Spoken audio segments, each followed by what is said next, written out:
Hello नमस्कार दोस्तों, कैसे हैं आप लोग। आशा करता हूँ आप बहुत अच्छे होंगे, स्वस्थ होंगे, सुरक्षित होंगे और पढ़ाई भी कर रहे होंगे। तो दोस्तों आज हम लोग देखने वाले हैं बहुत इंपॉर्टेंट टॉपिक, विभिन्न सूचकांक रिपोर्ट 2020 यानी इंडेक्सेस, डिफरेंट इंडेक्सेस रिपोर्ट जो भी आई हैं उनको देखेंगे 2020 को। This is me Kumar Pankaj और स्वागत करता हूं आपका हमारे यूट्यूब चैनल क्रैक नाउ पर। आपका हार्दिक स्वागत, हार्दिक अभिनंदन। आप लोग बहुत टाइम से बोल रहे थे इस वीडियो को बनाने के लिए, आज मैं लेके आया हूं ये वीडियो। तो अंत तक जरूर देखिएगा। इसमें मैंने ट्रिक की बनाने की भी कोशिश की है ताकि आपको आसानी से समझ आए। और इसमें मैंने एक चीज़ और की है दोस्तों कि क्या होता है कि आजकल ट्रेंड सा बन गया है, हम लोग सिर्फ देखते हैं कि जैसे वैश्विक आतंकवाद सूचकांक है, इसमें कौन सी रैंक है। लेकिन अगर आप पीसीएस एग्ज़ाम की तैयारी करते हैं या फिर ऐसे एग्ज़ाम्स की तैयारी करते हैं जिसमें कंपटीशन ज़्यादा है, डिमांड बड़ी है, लोअर पीसीएस वगैरह की आप तैयारी करते हैं, तो क्या हुआ है कि चीज़ें सिर्फ आप उसकी पोजीशन नहीं पूछी जाती, रैंक नहीं पूछी जाती, कुछ और भी चीज़ें पूछ ली जाती हैं कि जैसे कौन सी कंट्री सीट्स पे है, कौन सी कंट्री सबसे नीचे है, या फिर कितना स्कोर रहा, कौन इसको जारी करता है। तो इस तरह के क्वेश्चन भी पूछे जाते रहे हैं प्रीवियस ईयर्स में। अगर आप देखें तो यूपीएससी हो या फिर यूपी पीसीएस या फिर लोअर पीसीएस या फिर किसी भी स्टेट के पीसीएस की आप तैयारी करते हैं तो अब वो सीधे सीधे क्वेश्चन नहीं आते हैं। तो उस पॉइंट ऑफ व्यू को ध्यान में रखते हुए मैंने ये वीडियो बनाया है, जरूर देखिएगा अंत तक, आपको पसंद आएगा ये वीडियो। तो चलिए शुरू करते हैं। सबसे पहले वैश्विक आतंकवाद सूचकांक, ग्लोबल टेररिज्म इंडेक्स 2020। दोस्तों बहुत ज़्यादा महत्वपूर्ण है ये, आतंकवाद की दृष्टि से हमारे देश का 8वां स्थान रहा है। और इसके पीछे एक कारण है, जैसा कि आप जानते हैं बहुत सारे आतंकी संगठन जम्मू कश्मीर में सक्रिय रहते हैं, समय समय पे पकड़े जाते हैं, हमले होते रहते हैं। तो उस वजह से, उस दृष्टि को ध्यान में रखते हुए भारत को बहुत ज़्यादा बुरी कंडीशन में देखा गया है, 8वें स्थान पर रखा गया है। यानी 8वां स्थान क्या, जो सबसे ऊपर होगा वो सबसे ज़्यादा आतंकवाद से प्रभावित देश। तो भारत का स्थान 8वां है, काफ़ी ऊपर भारत की स्थिति इसमें, और काफ़ी खतरनाक बात है ये। तो ध्यान रखना है आपको, भारत को 2019 में आतंकवाद से सबसे अधिक प्रभावित देशों की सूची में वैश्विक स्तर पर 8वें स्थान पर रखा गया है, ये आपको याद रखना है। अगर भारत का आप ग्लोबल टेररिज्म इंडेक्स यानी जीटीआई स्कोर देखें तो 10.7 में से 7.353 रहा है दोस्तों, बहुत ज़्यादा है। आप देख सकते हैं ये है फुल, और इसमें से कितना भारत का है तो 7.353 है 10.7 में से। तो इस तरह आपको याद रखना, कई बार पॉइंट पूछ लेता है कि स्कोर कितना रहा है, तो आपको स्कोर याद करके रखना है, ठीक है। तो अगर इसमें देखें कि प्रथम स्थान किसका है तो अफगानिस्तान 163 देशों में से 9.592 के स्कोर के साथ सबसे अधिक आतंकी प्रभावित वाले देश के रूप के सूचकांक में सबसे ऊपर है। समझ में आई ये बात कि अफगानिस्तान इसमें सबसे ऊपर है। 163 देशों की सूची है जिसमें पहले नंबर पे अफगानिस्तान है, और भारत कौन से पे, 8वें स्थान पे है। तो अगर ये देखें स्कोर इसका तो 9.59 है, ऑलमोस्ट 9.6 के आसपास है ये। और जो आउट ऑफ कितना, 10.7 में से, तो अफगानिस्तान सबसे ज़्यादा आतंकवाद प्रभावित देश है, ये आपको याद रखना है। और अगर दूसरे और तीसरे स्थान की बात करें तो इराक और सीरिया, तो इन दो देशों को भी आप जानते हैं, भूल नहीं सकते इनको, कि देखिए इराक और नाइजीरिया, माफ़ कीजिएगा, तो इराक और नाइजीरिया, इन यहाँ पे भी आतंकी घटनाएं होती रहती हैं। इराक में अभी आपने देखा ही था, कुछ समय पहले अमेरिका के साथ इनकी झड़प हुई। तो इस तरह इराक और नाइजीरिया दूसरे और तीसरे नंबर पे हैं। भारत का स्थान आपको याद रखना है 8वें नंबर पे है। ये कैसे याद रखना है मैं बता दूंगा, अभी आप देखेंगे तो बढ़ते हुए क्रम में है। जैसे अब 8वां स्थान देख लिया तो आगे हम 8 से ऊपर देखेंगे। तो मैंने कोशिश की है कि आप इसको आसानी से समझ पाएँ। मैं लास्ट में वीडियो में कॉन्क्लूड करूंगा तो आपको याद हो जाएगा, ये मेरी गारंटी है। तो आतंकवाद 8वें स्थान पे है भारत, ये आपको याद रखना है। अगर हम आगे देखें, दूसरा जलवायु परिवर्तन प्रदर्शन सूचकांक, इंग्लिश वालों को याद रखने के लिए है क्लाइमेट चेंज परफॉर्मेंस इंडेक्स 2020 यानी 2020। तो तो क्लाइमेट चेंज यानी जलवायु परिवर्तन प्रदर्शन सूचकांक 4 मूल्यांकन श्रेणियां इसकी होती हैं। कैसे कैसे इसका मूल्यांकन किया जाता है ये भी आप देख लीजिए, अगर आप करते हैं किसी स्टेट एग्जाम की तैयारी तो ये चीजें आपको जाननी चाहिए दोस्तों। अगर आप वनडे एग्जाम की तैयारी करते हैं तो सीधे आप फिर तो रैंक याद करिए कि जलवायु परिवर्तन प्रदर्शन सूचकांक में 10वां स्थान है, अगर आप वनडे एग्जाम की तैयारी करते हैं तो। लेकिन आप पीसीएस, लोअर पीसीएस की तैयारी कर रहे हैं तो आपको ये जानना चाहिए, हो सकता है पूछा भी गया प्रीवियस ईयर में। तो ग्रीन हाउस गैस उत्सर्जन 40% इसकी मूल्यांकन है। नवीकरणीय ऊर्जा का अगर उपयोग कोई देश कर रहा है तो उसके लिए 20% मूल्यांकन रखा गया है। ऊर्जा का उपयोग के लिए 20% और जलवायु नीति के लिए 20%, यानी ग्रीन हाउस गैस उत्सर्जन का सबसे ज्यादा इसमें शेयर है 40%। बाकी तीनों का 20-20-20 दिस इज हो गया 60। तो आपको याद रखना है ये जलवायु परिवर्तन प्रदर्शन सूचकांक यानी क्लाइमेट चेंज परफॉर्मेंस इंडेक्स। अब भारत का स्थान अगर हम देखें तो 10वां स्थान है दोस्तों। कौन सा है? 10वां स्थान है। इसमें हम कह सकते हैं अच्छी स्थिति है, क्योंकि जो सबसे शीर्ष पे होगा उसका जलवायु परिवर्तन प्रदर्शन सबसे बेहतर है। ठीक है, तो 10वें स्थान पर रखा गया है भारत को। और भारत पिछले वर्ष इस सूचकांक में कौन से स्थान पे था ये आपको याद रखना है, 9वें स्थान पे था। जबकि अब ये एक स्थान नीचे खिसक गया, आप सीधा सीधा जान सकते हैं 9वें से 10वें स्थान पे हो गया है भारत। तो इस तरह प्रीवियस ईयर का भी पूछा जाता है। अगर आपको यूपी पीसीएस का याद हो लास्ट ईयर का पेपर, तो उसमें आपको याद होगा कि उसमें एक नहीं 2 साल पीछे का जाके पूछ लिया था क्वेश्चन कि उसकी 2017 में क्या पोजीशन थी, 2017 में कौन सी रैंक थी। तो इसलिए प्रीवियस ईयर का भी मैंने कोशिश की है कि आपको कवर करा दूं, जो मुझे लगता है कि वो महत्वपूर्ण हो सकता है।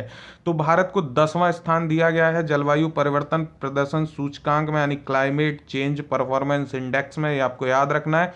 पिछले साल 9वें स्थान पे था भारत।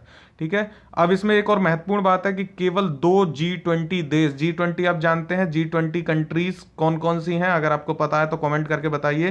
तो G20 कंट्रीज में सिर्फ यूके और भारत हैं जो क्लाइमेट चेंज परफॉर्मेंस इंडेक्स में इनको उच्च रैंक हासिल हुई है। ये बहुत महत्वपूर्ण बात है कि भारत इसमें अच्छा प्रदर्शन कर रहा है। और G20 देशों में जो ऑलमोस्ट 80% इकोनॉमी अर्थव्यवस्था का संचालन करती हैं, ये सबसे बड़ी अर्थव्यवस्थाएं जो G20 के नाम से भी जानी जाती हैं, माफ कीजिएगा, हाँ, जो G20 के नाम से जानी जाती हैं उसमें सिर्फ यूके यानी यूनाइटेड किंगडम और भारत ही हैं जिन्होंने अच्छी रैंक हासिल की है। तो ये एक महत्वपूर्ण बात है। अगर बात करें इसमें अमेरिका, कनाडा, दक्षिण कोरिया, रूस, ऑस्ट्रेलिया और सऊदी अरब सहित G20 के अन्य 6 देशों को सूचकांक में सबसे नीचे स्थान दिया गया है। तो ये अमेरिका, कनाडा, दक्षिण कोरिया, रूस, ऑस्ट्रेलिया, जितनी भी बड़ी अन्य G20 की अन्य देश हैं जो G20 में आते हैं उनको बहुत नीचे स्थान दिया गया है, ये आपको याद रखना है। जो महत्वपूर्ण चीज़ है यहाँ पे, भारत का स्थान 10वां है और पहले ये 9वां था, तो खिसक के एक स्थान नीचे गया है। हो सकता है आपसे पूछ ले, तो ये आपको याद रखना है दोस्तों।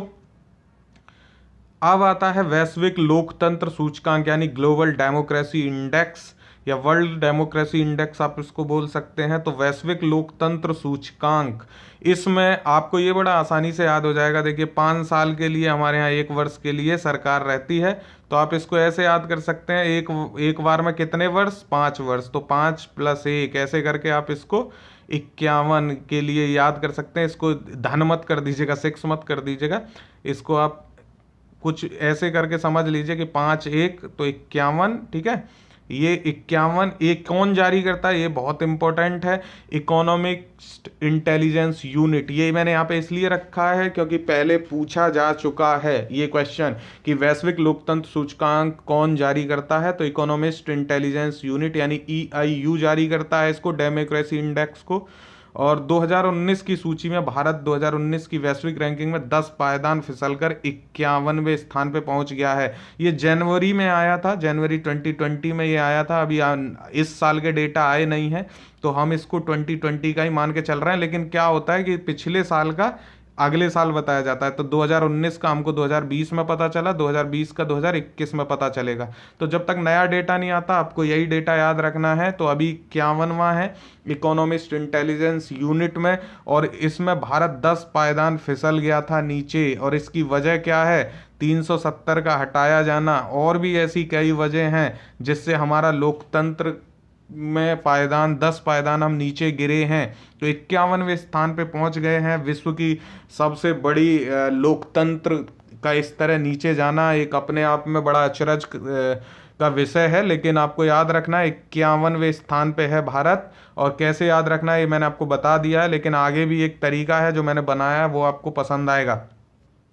तो भारत की इस स्थिति को हम नुकसान नागरिक स्वतंत्रता में आई कमी के कारण कह सकते हैं, जो 10 पायदान का नीचे गिरा है। लेकिन आपको याद रखना है 51। और इस सूची में अगर बात करें कि सबसे शीर्ष पे कौन है, तो नॉर्वे 9.87 अंकों के साथ शीर्ष पर है। जबकि सबसे नीचे है उत्तरी कोरिया यानी नॉर्थ कोरिया। आप जानते हैं किम जोंग उन वहाँ के हैं लीडर, तानाशाह कहे जाते हैं। तो वहाँ पे लोकतंत्र है ही नहीं, इसलिए उत्तरी कोरिया सबसे नीचे है और उसके पॉइंट है 1.08।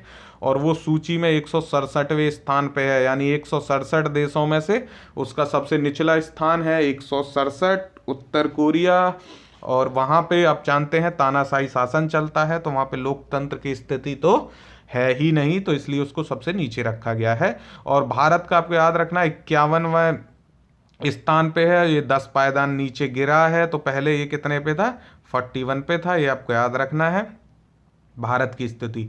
अगर बात करें पड़ोसी देशों की, कई बार पूछ लेता है, तो पाकिस्तान का 108वां है, और श्रीलंका का 69, और बांग्लादेश को 80, और चीन का है 153, क्योंकि यहाँ पे भी कम्युनिस्ट पार्टी ऑफ इंडिया का शासन है, माफ कीजिएगा, कम्युनिस्ट पार्टी ऑफ चाइना का शासन है। और यहाँ पे इसलिए यहाँ भी लोकतंत्र का स्वरूप नहीं है। तो 153वें स्थान पे है चाइना। आपको जो इसमें मोस्टली याद रखना है वो है भारत, और 51वां स्थान है, 10 पायदान ये नीचे गया है, ये आपको याद रखना है। इसको कौन जारी करता है? EIU इसको जारी करता है, इकोनॉमिस्ट इंटेलिजेंस यूनिट। ठीक है दोस्तों, आगे देखते हैं व्यापार सुगमता सूचकांक यानी ease of doing business ranking 2020। तो व्यापार सुगमता सूचकांक या इसको कारोबार सुगमता सूचकांक भी कई बार लिखा हुआ दिखता है हिंदी में, इसीलिए मैंने ease of doing business English वाला भी मैंने रखा है कि आपको कोई कंफ्यूजन ना हो।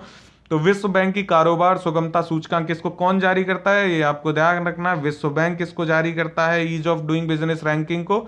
और भारत की रैंकिंग 63वीं रही है, 63 रही है, और ये काफ़ी अच्छा सुधार है। पिछली सूची में भारत का स्थान कौन सा था? 77वां था। और इस सूची में 190 देशों की रैंकिंग की गई, जिसमें भारत का स्थान है 63वां। तो ये बहुत महत्वपूर्ण है, याद रखना है। इसमें भारत ने 14 पायदान की सीधी छलांग लगाई है, इसलिए महत्वपूर्ण है, ये पूछा जा सकता है।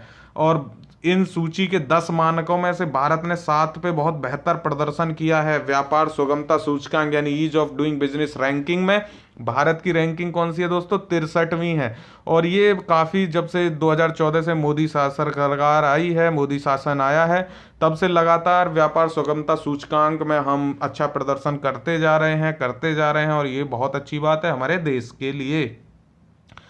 तो चलिए आगे देखते हैं। इसमें ही वैश्विक प्रतिभा प्रतिस्पर्धा सूचकांक 2020 GTCI। तो ये सूचकांक बिजनेस स्कूल इनसाइड द्वारा एडिको और गूगल के सहयोग से जारी किया गया है। और इस वर्ष यह रिपोर्ट आर्टिफिशियल इंटेलिजेंस के युग में ग्लोबल टैलेंट पर आधारित है। भारतीय रैंक है इसमें 72। किसमें? वैश्विक प्रतिभा प्रतिस्पर्धा सूचकांक, इसको आप ग्लोबल टैलेंट कॉम्पिटेटिवनेस इंडेक्स पढ़ सकते हैं। ठीक है, ग्लोबल टैलेंट कॉम्पिटेटिवनेस इंडेक्स 2020। और ये इसको कौन जारी करता है? बिजनेस स्कूल है इनसाइड, ये इसको जारी करता है। और एडिको और गूगल के सहयोग से जारी किया गया है ये। और रिपोर्ट आर्टिफिशियल इंटेलिजेंस के युग में ग्लोबल टैलेंट पे आधारित है, ये ध्यान रखना है आपको। भारत की रैंक है इसमें 72। 2019 में इसमें रैंक कौन सी थी? 80 थी। तो हमने इसमें 8 का सुधार किया है, ध्यान रखना है, +8 का इसमें हमने सुधार किया है। कुल भाग लेने वाले देश थे 132, और टॉप रैंक के इसमें स्विट्जरलैंड की है। किसकी है दोस्तों? स्विट्जरलैंड ने इसमें शीर्ष पे है, टॉप किया है। भारत की रैंकिंग 72 है, बहुत अच्छी नहीं कही जा सकती, लेकिन फिर भी हमने 8 की छलांग लगाई है, ये आपको याद रखना है। तो वैश्विक प्रतिभा प्रतिस्पर्धा सूचकांक में हमारी कौन सी रैंक है दोस्तों?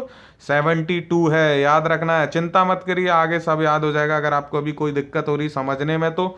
फिर है वैश्विक आर्थिक स्वतंत्रता सूचकांक, माफ कीजिएगा स्वतंत्रता है, तो इसको बोलेंगे ग्लोबल इकोनॉमिक फ्रीडम इंडेक्स 2020, और इसमें भारत 26 स्थान नीचे खिसक गया है। ये बहुत दुखद विषय है, बहुत दुख की बात है कि 26 स्थान हम नीचे खिसक के 105वें स्थान पे पहुंच गए हैं आर्थिक स्वतंत्रता सूचकांक में। तो आर्थिक स्वतंत्रता जैसे जैसे कम होती है वैसे वैसे स्थितियां देश के लिए खराब होती जाती हैं। इसमें जो है समावेशी विकास की अवधारणा कुंठित होती है। तो बहुत सारी चीज़ें हैं, इसलिए हो सकता है यहाँ से पूछ लिया जाए। वैश्विक आर्थिक स्वतंत्रता सूचकांक में 105वां स्थान है भारत का और 26 स्थान नीचे गया है। तो इसका मतलब हम पहले किस स्थान पे थे? 79 हम स्थान पे थे, 79वीं रैंक थी पिछले साल, जिसमें अब 105वें स्थान पे हम आ गए हैं। तो ये याद रखना है आपको, वैश्विक आर्थिक स्वतंत्रता सूचकांक। अगर इस सूची में हम देखें तो हांगकांग और सिंगापुर ये दोनों जॉइंटली यानी संयुक्त रूप से एक साथ हैं प्रथम पे, और चाइना इसमें दूसरे स्थान पे है। तो चाइना बहुत बेहतर, हमारा पड़ोसी देश, ओ माफ कीजिएगा, चाइना 124वें स्थान पे है और हांगकांग और सिंगापुर प्रथम व दूसरे स्थान पर। ठीक, समझ आया? हांगकांग इसमें पहले पे है, सिंगापुर दूसरे पे है और चीन इसमें 124वें स्थान पे है, और भारत इसमें कौन से पे? 105वें स्थान पे वैश्विक आर्थिक स्वतंत्रता सूचकांक में। याद रहेगा आपको। फिर है मानव स्वतंत्रता सूचकांक यानी ह्यूमन फ्रीडम इंडेक्स 2020। इस सूचकांक को कनाडा के फ्रेजर इंस्टीट्यूट और काटो इंस्टीट्यूट ने जारी किया है, और इस सूचकांक में भारत को 162 देशों में से 111वां स्थान मिला है। कौन सा मिला है? 111वां। हम लगातार देखते आ रहे हैं कि बढ़ते आ रहे हैं, पीछे से हमने 8 से शुरू किया था और देखिए हम 111वें स्थान पे आ गए हैं। तो मानव स्वतंत्रता सूचकांक में 111वां स्थान है, और साल 2019 में भारत को इसमें मिला था 94वां स्थान, यानी इसमें भी हम नीचे गए हैं मानव स्वतंत्रता सूचकांक में। पहले 3 पायदानों पर अगर देखें तो न्यूजीलैंड, स्विट्जरलैंड और हांगकांग है। भारत को आपको याद रखना है 162 में से 111वां स्थान है भारत का। संयुक्त राज्य अमेरिका और यूनाइटेड किंगडम यानी ब्रिटेन सूचकांक में एक साथ 17वें स्थान पे हैं, जॉइंटली 17th पोजीशन उनको मिली है। और युद्धग्रस्त सीरिया को सूची में अंतिम स्थान पे रखा गया है, क्योंकि हम देख रहे हैं मानव स्वतंत्रता सूचकांक। तो स्वतंत्रता कैसे होगी? यहाँ पे तो लगातार क्या रहता है? युद्ध रहता है, तो उस स्थिति में कर्फ्यू की स्थिति बनी रहती है, लोग बाहर नहीं निकल पाते। तो इसलिए सीरिया को सूची में अंतिम स्थान मिला है, भारत को मिला 111वां स्थान, और जॉइंटली ब्रिटेन और यूनाइटेड किंगडम इसमें यूएसए और यूके इसमें 17वें स्थान पे हैं। पहले 3 पायदानों की बात करें, न्यूजीलैंड, स्विट्जरलैंड और हांगकांग है। ठीक है, ये याद रखना है आपको। फिर आता है ग्लोबल जेंडर गैप रिपोर्ट, बहुत इंपॉर्टेंट है, क्वेश्चन इससे पूछा जाता रहा है लगातार। तो ग्लोबल जेंडर गैप इंडेक्स देश में लैंगिक समानता को मापने के लिए बनाया गया एक सूचकांक है, आप जानते हैं। इसमें लैंगिक समानता को देखा जाता है, मेल और फीमेल के बीच की कितनी लैंगिक समानता है, महिलाओं और पुरुषों के बीच। तो ग्लोबल जेंडर गैप रिपोर्ट पहली बार 2006 में प्रकाशित हुई थी, ये आपको याद रखना है अगर जानना चाहें तो। और 2020 की इस रिपोर्ट में जो 2019 में प्रकाशित हुई 153 देशों पर आधारित है। 153 देशों पे, देखिए मैंने पहले ही बताया, एक 2019 के बेसिस पे है, 2020 में आई है। तो इसी तरह आती हैं रिपोर्ट्स, 1 साल पहले का डेटा रहता है उसमें, और 153 देशों पर आधारित है ये report, global gender gap report. इसमें और इसे जारी कौन करता है? वर्ल्ड इकोनॉमिक फोरम, ये आपको याद रखना है। इसको कौन जारी करता है? वर्ल्ड इकोनॉमिक फोरम द्वारा प्रकाशित की जाती है। और इस पे पिछली बार क्वेश्चन पूछा भी गया था कि इसके पैरामीटर क्या होते हैं। तो इनके 4 पैरामीटर होते हैं।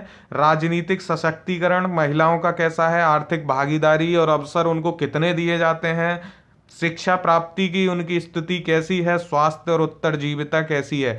तो इस 4 पैमानों पे नापा जाता है ग्लोबल जेंडर गैप रिपोर्ट को। 2020 की रिपोर्ट कितने 153 देशों पे आधारित है, याद रखेंगे। अब देख लेते हैं पोजीशन क्या है। तो भारत की रैंक है इसमें 112 दोस्तों, कितनी है? 112 इसमें भारत की रैंकिंग है। पिछले वर्ष से 4 स्थान नीचे है, पिछले वर्ष इसमें 108वें स्थान पे था भारत। तो इस तरह इसमें भी भारत की स्थिति नीचे गई है 2020 में, ये आपको याद रखना है। इसलिए इनमें क्योंकि हम नीचे गए हैं तो क्वेश्चन बनने की संभावना ज़्यादा है। अगर भारत के पड़ोसी देशों की हम बात करें तो चीन, नेपाल, श्रीलंका और बांग्लादेश से पीछे है भारत, ठीक है।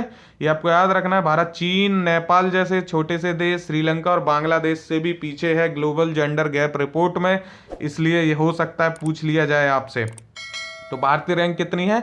112वीं है। और चीन, नेपाल, श्रीलंका और बांग्लादेश इससे ऊपर है भारत से।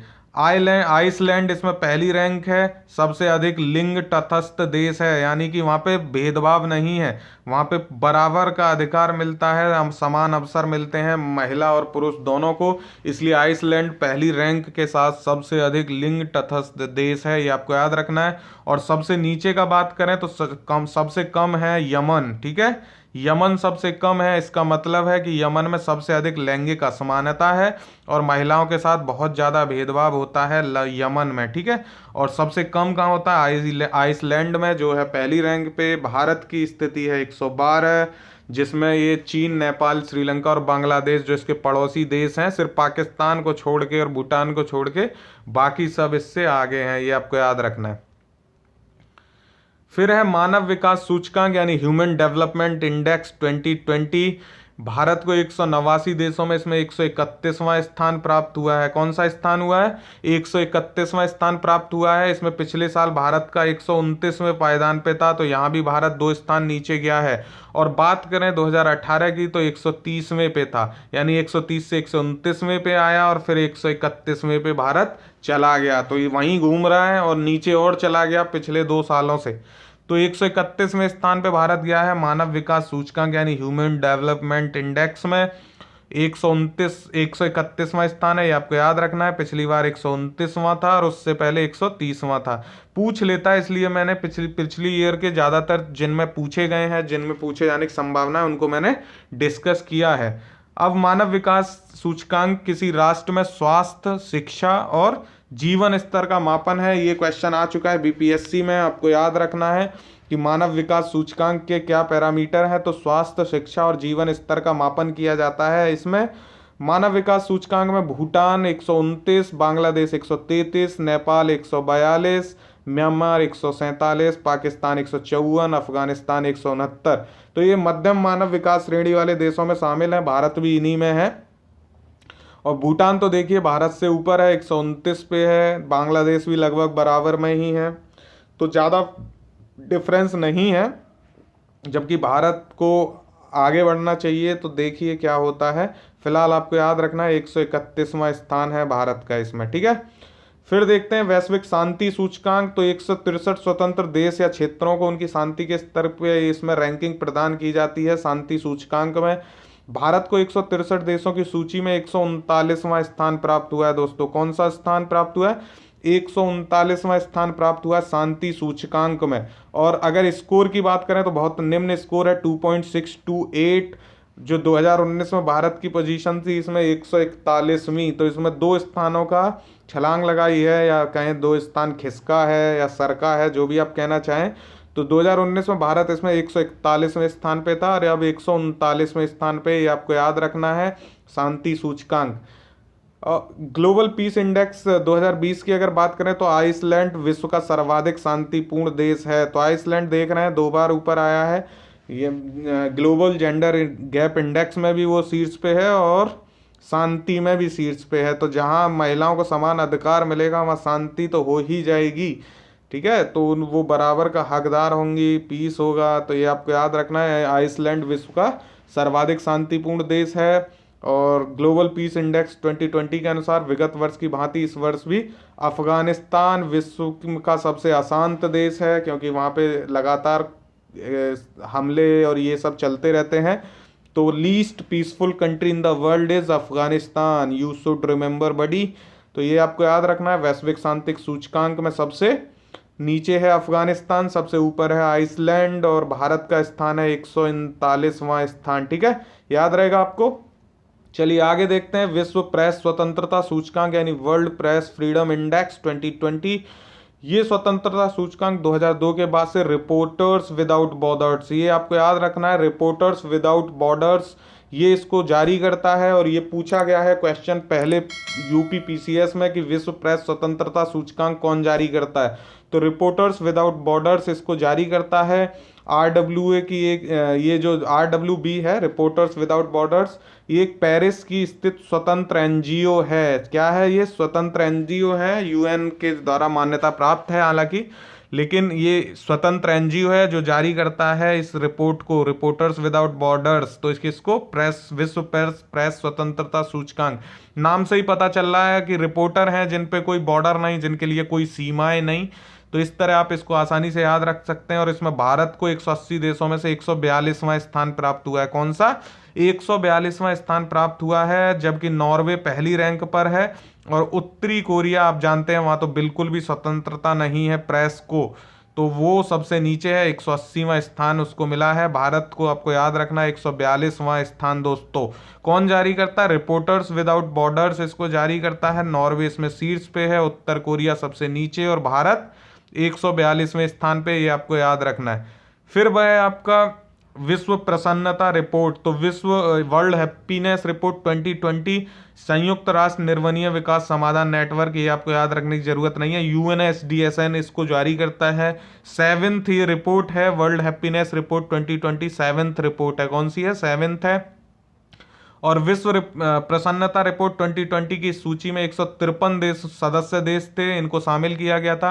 भारत का स्थान इसमें 144वां है, तो बहुत बुरी स्थिति है, प्रसन्नता बिल्कुल भी नहीं है, भारत दुख में है, तो ये आपको याद रखना है। और ये भारत इस सूची में पहले 140वें स्थान पे था, देखिए अब 144वें पे पहुंच गया है। तो लगातार भारत नीचे गया है इस बार, काफ़ी सारे रैंकिंग्स में, काफ़ी सारे इंडेक्स में भारत की स्थिति बड़ी खराब गई है। व्यापार सुगमता में ऊपर भले ही गई है, लेकिन उस पर कई सारी बातें उठ के आई थी पीछे की उसमें कुछ गड़बड़ियां हैं, अनियमितताएं हैं, तो देखा जाएगा, वो आगे की बात है, वो अलग पक्ष है एक। लेकिन ये आपको यहाँ पे देखना है कि इस रिपोर्ट के अनुसार इस सूची में भारत को 144वां स्थान प्राप्त हुआ है, और पहले 140वां था। ठीक है, विश्व प्रसन्नता रिपोर्ट में याद रखना है आपको। मैंने एक तरफ से इसीलिए बताए हैं कि आपको याद रहे, 8 से शुरू करते हुए 144 तक हम पहुंच गए हैं। ठीक है, सबसे खुशहाल देशों की अगर हम बात करें तो फिनलैंड सबसे ऊपर है। ठीक है, तीसरी बार पहला स्थान हासिल किया है फिनलैंड ने, लगातार तीसरी बार सबसे खुश देश रहा है। आप अच्छा मुझे एक बात बताइए कमेंट करके कि फिनलैंड, ये ग्रीनलैंड, ठीक है, माफ कीजिएगा, ग्रीनलैंड छोड़ दीजिए, फिनलैंड, नॉर्वे और ये आइसलैंड, ये कहाँ, कौन से देश कहलाते हैं? इनका कुछ नाम है, जैसे लैटिन अमेरिकी देश, ऐसे ये फिनलैंड, नॉर्वे, स्विट्जरलैंड, ये जो देश हैं एक तरफ लगे हुए, इनका कुछ नाम होता है। अगर आपको बताए तो बताइए मुझे कमेंट करके कि कौन से देश ये कहे जाते हैं। और ये लगातार 6-7 देश हैं जो हर चीज़ में शीर्ष रहते हैं, अव्वल रहते हैं, बहुत अच्छा इनका प्रदर्शन रहता है, तो इसलिए ये जानना आपको ज़रूरी है, बताइएगा कमेंट करके। तो सबसे खुशहाल देशों की सूची में फिनलैंड ने तीसरी बार पहला स्थान हासिल किया है। सबसे निचले पायदान पर अफगानिस्तान है, और दक्षिणी सूडान, जिम्बाब्वे और रवांडा है इसके बाद। तो सबसे निचले पायदान पर यहाँ भी अफगानिस्तान है, ये आपको याद रखना है। भारत के पड़ोसी देशों की अगर बात करें हम प्रसन्नता में, तो पाकिस्तान 66वें पर, चीन 94 पर, नेपाल 92 पर, बांग्लादेश 107 पर। तो ये सब भारत से बेहतर स्थिति में है, भारत 144वें पे है, पाकिस्तान में भी 66वें पोजीशन है प्रसन्नता की। तो अब आप अंदाज़ा लगा सकते हैं कि भारत की स्थिति कितनी खराब है। ठीक है, चलिए आगे देखते हैं। वर्ल्ड इकोनॉमिक आउटलुक रिपोर्ट, ये इंडेक्स नहीं है, ये रिपोर्ट होती है, और ये माफ़ कीजिएगा, ये 2020 है, तो ये 2020 होगा, इसको आप ध्यान रखिएगा। वर्ल्ड इकोनॉमिक आउटलुक रिपोर्ट, इसको क्यों देख रहे हैं? क्योंकि बार बार इस पे क्वेश्चन आता है, वेरी वेरी मोस्ट इंपॉर्टेंट ये रहता है, इस पे क्वेश्चन लगातार पूछा गया है। ठीक है, तो ये आपको याद रखना है। इसको जारी कौन करता है? ये क्वेश्चन बार बार पूछा जाता है, आप देखें यूपीएससी में भी पूछा गया है ये क्वेश्चन। तो world economic outlook report IMF जारी करता है। ठीक है, और IMF भविष्यवाणी करता है कि कैसी अर्थव्यवस्था रहने वाली है।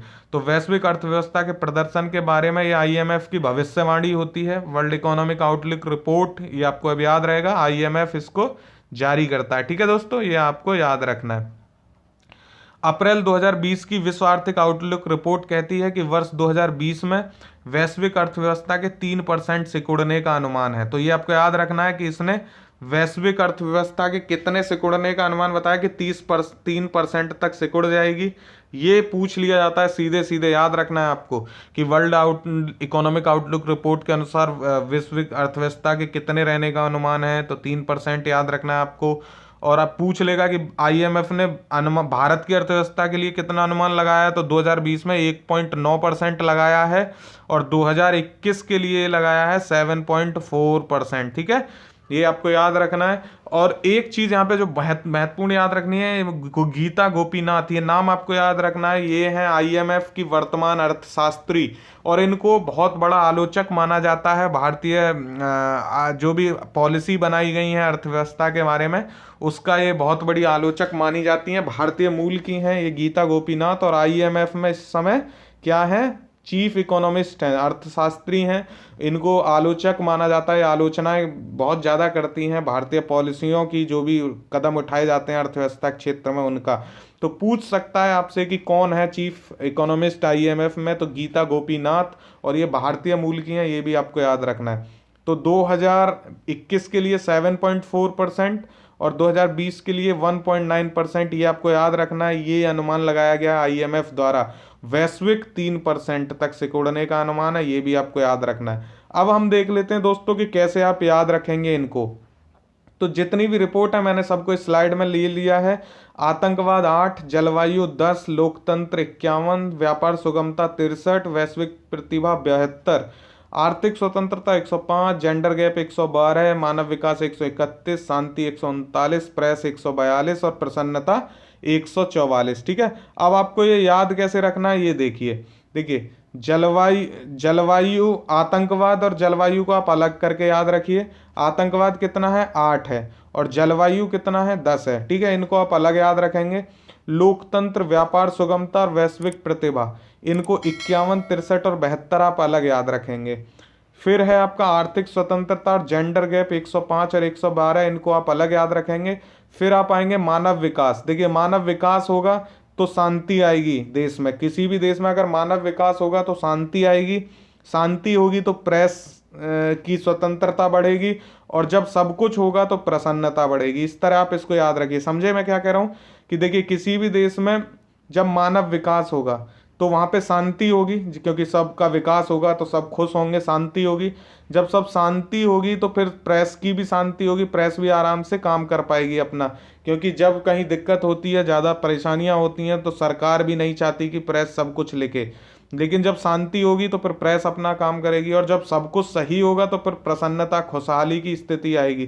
तो इस तरह आपको याद रखना है। सबसे पहले क्या आएगा, मानव विकास 131, फिर उसके बाद शांति 139, फिर प्रेस 142 और फिर प्रसन्नता 144। 10 से नीचे 2 ही हैं, आतंकवाद 8 और जलवायु 10। लोकतंत्र मैंने आपको बता दिया किस तरह आपको याद रखना है, 5 और 1, 5 हमारे यहाँ यही होता है कि 5 साल के लिए एक बार चुनाव होते हैं, तो 51 आपको याद रखना है। ईज ऑफ डूइंग बिजनेस यानी व्यापार सुगमता में 63 है, वैश्विक प्रतिभा में 72 है, आर्थिक स्वतंत्रता में 105 और जेंडर गैप 112 है। ये आपको 2 याद रखने हैं, बाकी आसानी से आप इसको स्लाइड को 2-3 बार देख लीजिए, याद हो जाएगा। ठीक है, कोई दिक्कत नहीं है। पीडीएफ आपको टेलीग्राम चैनल पे मिल जाएगी, जल्दी से जल्दी मैं कोशिश करूंगा कि मैं दे दूं। वीडियो कैसा लगा जरूर बताइएगा कमेंट करके, दोस्तों के साथ शेयर करा करिए। चैनल सब्सक्राइब नहीं किया है तो कीजिए, हम पढ़ाते हैं बिल्कुल फ्री। तब तक के लिए थैंक यू, शुक्रिया, bye bye, all the very best for your exam दोस्तों, बाय बाय, टेक केयर।